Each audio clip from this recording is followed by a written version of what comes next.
So, I thought it would be best to record several videos in a row in order to, keep the flow of them this time. So, starting directly after the last video, I am to present you with this. This is the oldest ship I have on the Steam Workshop. It does not have any video on it at all. The Dagger was the first ship I made a video on, the Mk.1. Now this ship right here, this is with the old color scheme I used to have back in the day. It's quite old, it's a couple of years old I think. And back then I thought, yes, this is brilliant, I'll make a logo which goes on every ship. And it's this logo. The only problem is I've seen it several times afterwards. So I thought, other people have come up with this design, so I'll just scrap it. It looks cool, but it's it's not very original. It looked cool, but it is this ship. But I always felt it was kind of incomplete. I wasn't quite happy with it. The cockpit looked slightly off. It didn't look. It looked way too thin compared to its height. Because this ship was meant to work with. Hold on a second. Let me just. I think. I have some of these cargo models, right? Yes, it was meant to work with my modular cargo design, in which I have several modules. This is just the one for cargo, attached to the underside here in such a manner. And it looked quite nice, with these on too. You can see the landing gear still holds up, so you can land on a platform if you want to do. Of course, it can't land on planets, since it just uses ion thrusters in the back here. It was a pretty decent ship. I was, decently happy with it, But I was never quite happy with it. And then, I got my new color scheme, so I just thought, what if I redesign it slightly? Started working on it, and I was quite a fan of wings at the time. As you saw with the Claymore, I designed that one. I designed this one a little bit after the Claymore and the Phoenix, so carry over the wings that I had found to be so fun. So I added, I widened them slightly at the back here. I made some space here so that the thrusters could still function. I added some bumps here and some wings along here, and it reached all the way out to the front, and I was quite happy with it. The wings was a nice addition. I was happy with it. I didn't recolor the rest of the ship yet, but I was working on it. It was I was working on it, right? And then I let it be for several months, and then not too long ago, when I started playing Space Alien slightly again, I played with a few friends, and one of them said that this cockpit doesn't look very nice. It's a bit big, and I agreed with him with that one. It was a bit big. It looked a bit old on there. This. I thought, all right, then let's do some few slight more modifications. Then I'm gonna color it, and then I think it's done. Yeah. So I did that. So I just bricked the cockpit off, and then I ended up with this thing, which I was quite happy with it. It's the same. Everything rare is the same as that one, except it's recolored. And then but the cockpit is different. First of all, rear landing gear, I was happy with those. I kept them. Front landing gear, however, I couldn't just paste that onto here because it didn't quite fit because I had the glass cockpit. So I was sitting there, just, how am I do this? And after sitting there, trying different things, I ended up with this. It just like the rear landing gear. It also has lights. Lights. Good. All right then. It has the cargo system still. All right then. I'm quite happy with this. It just looks like it can really support it, and it looks like it's meant for it too. Let me show you the cockpit, because a friend of mine actually designed the compartment, the crew compartment that's behind us. So the idea of this ship was just a light cargo ship, right? It has it only has batteries, and it does have a jump drive on it, but only batteries. So it's meant as a light, slightly short distance ship. You know, so you gotta do it in you can do one jump, you're at the planet, and then, which is mostly what you do in space nowadays, because you can just jump to one other planet and then you're all right. So, you know, the idea is you have cargo fastened down here at the bottom. And I'll actually show you this. I do have some new modules here, which I, you know, decided to do some redesign. I wasn't just gonna recolor them, so I made the Mark 3s. The other one was the Mark 2s because I lost the, you know, you had a normal cargo variant here. You know, I added instead of the previous ones which were more blocky, I added some grating in here. You know, you have a conveyor and you can see everything. You know, it's easy to maintain if you need to do some things. Of course, hydrogen also easy to design. You know, here you go. Hydrogen just replaced them. All right. I decided to have them standing because I thought it would look more interesting than just, you know, everyone's gonna have it the other way around. So I thought, you know, this looks interesting. And there's the oxygen one, which has a bit more to it, a bit more meat on its bones. Just paste that in. Oh, it's a bit difficult to paste it on each other, but there. All right then. So, you know, there's 4 of them standing in this direction, and then, you know, you have this nice cowling which I made for it, which goes around it, you know, to protect it just a little bit. So yeah, that's the oxygen module, and there's also the last one which I didn't show. I think I'll save that for a separate video where I talk more fully. Or shall I? No, I'll explain it at the very least in this video. This one is the most unique one. So, of course, the problem I had with this ship was, I'll just remove the other two so you can not see those anymore. So, my biggest problem with this ship, it doesn't go down to planets. Alright then. How do we solve that? What if we just make a module which can do it? So this thing, I'm not quite sure if it works with a full load of cargo, but it should work with a full load of either one of these two, because the gas weighs almost nothing. So, you know, the oxygen and the hydrogen should be easy to transport. Full cargo containers, however, that needs special tools. But, you know, still something to at least transport, to at the very least transport oxygen and hydrogen up from planets.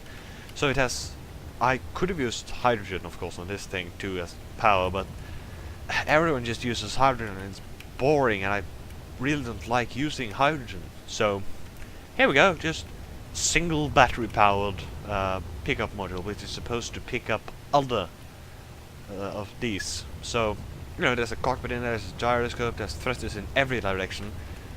You know, atmospheric thrusters, there's just upward spacing. So you get this down to a planet, and then you flip it when you go down to a planet. So, you know, it stands like this when you have a module picked up, because of course it's going to be hanging from below. And you get into space and then just drop it off, and then the ship does the job of connecting it. So yeah, I thought I'd just show that as well. So, but yeah, this is, you know, you can see the ship, but there's some, you can actually see some of the reactors, especially back here. You know, you have a couple of nice engines, so you get some decent acceleration with the thing. Let's start at the back. You know, that's the old compartment that hasn't changed anything. You know, I did like the idea of, you know, you didn't need an enclosed space at the top. You just open. You know, it feels industrial. You know, walking along this pipeline with, you know, the barriers and stuff. You know, it feels heavy, and then you have the engines sitting right here. It doesn't burn these actually, so you know it's proper space to. You know, you get into here. There's actually no oxygen, so I have had some problems getting oxygen to work. Wait, did I? No, actually, there is oxygen in there. I forgot. I managed to put that in. So there's no cargo conveying system in the back end. It's just 4 gyroscopes on its side, a gravity generator. There's some buttons. So let's see, the gravity generator toggle, battery toggle, and then there are the engine room. Oh yes, that's right. It's a system I created with it. So if that one doesn't work, just press the forward button and it should work. So you have some nice lighting, and this is the engine room I've been most happy with out of all the ships I've ever made.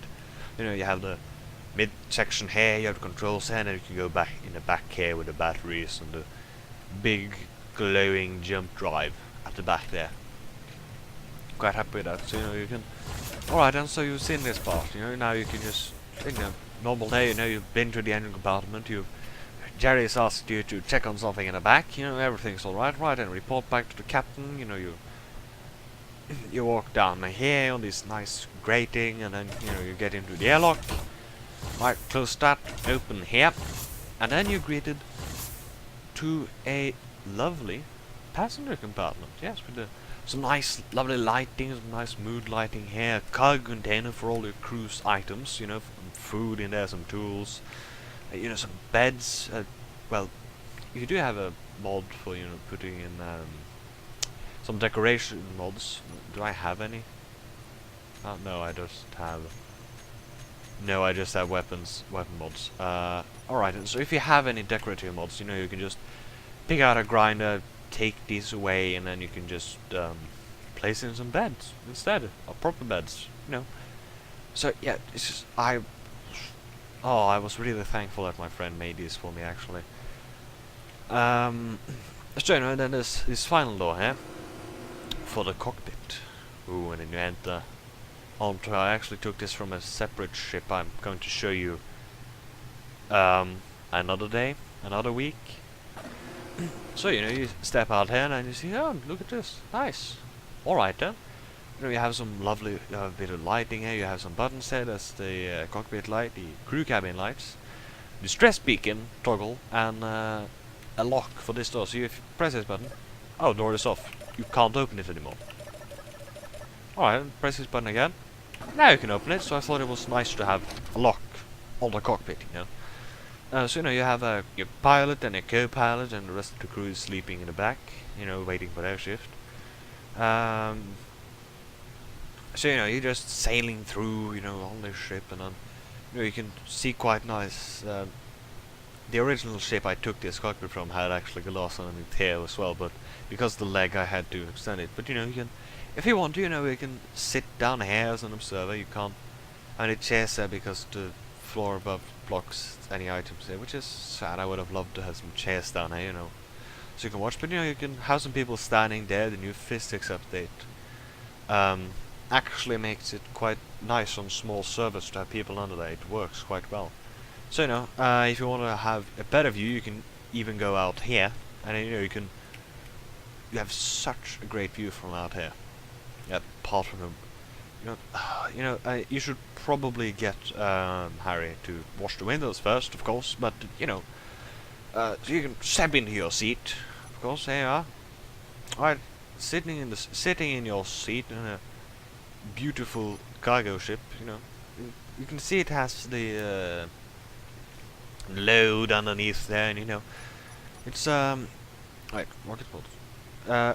Ignore rocket pods probably. There should be some. Yes, there are buttons for the merge blocks and everything. So you can connect up the merge blocks and disconnect them. So you have this nice, actually quite slow ship. But I can test the acceleration of it as is standard. 1, 2, 3, 4, 5, 6, 7, 8, 9, 10, 11, 12, 13, 14. Hang on a second. Batteries. Discharge. Oh yeah, that helps. Oh yeah, I found a problem. I had the batteries on recharge mode and not on discharge mode. That's the big problem. But you can see the side thrusters there. They have ample. In the back there, you can see they have ample room for burning. I thought that looked quite nice. With the wings. Now, are we stopped yet? No, we are not. Which means that I can just use the rear thrusters to help some more.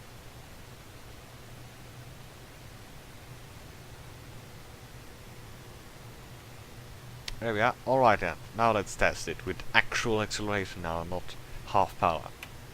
1, 2, 3, 4, 5, 6, 7, 8, 9.